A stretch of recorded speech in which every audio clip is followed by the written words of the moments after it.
Monsieur le Président, mes chers collègues, en tant que maire de Coucou, présidente de la communauté de communes de Charly-sur-Marne, communauté de communes rurale du sud de l'Aisne, je peux témoigner ici de l'importance de cette délibération.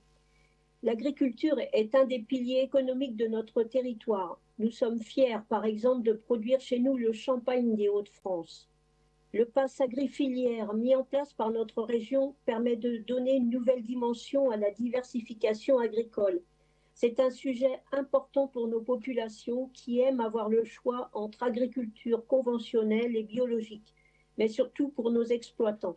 Depuis 2019, cette aide a permis d'accompagner des filières émergentes, de consolider leurs projets de diversification et d'innovation, et pour nos agriculteurs de développer des revenus complémentaires. Au total, comme l'a rappelé notre vice-présidente Marie-Sophie Laine, ce sont 436 projets qui ont été aidés pour un montant de 3,4 millions d'euros. Nous sommes dans la même réalité économique que le monde industriel. Nous ne pouvons pas nous permettre d'avoir une dimension mono-industrielle. C'est vrai aussi pour notre agriculture.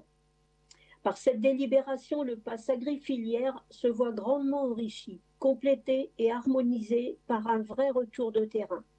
C'est dans l'ADN de notre majorité de faire des points d'étape sur nos dispositifs après quelques années de mise en œuvre et je m'en félicite.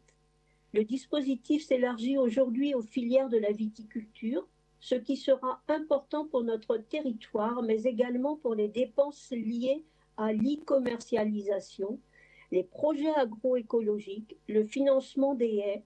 Face à une concurrence mondiale qui incite à uniformiser la production, le pass agri-filière garantit une agriculture plurielle et permet à notre région de soutenir les cultures émergentes.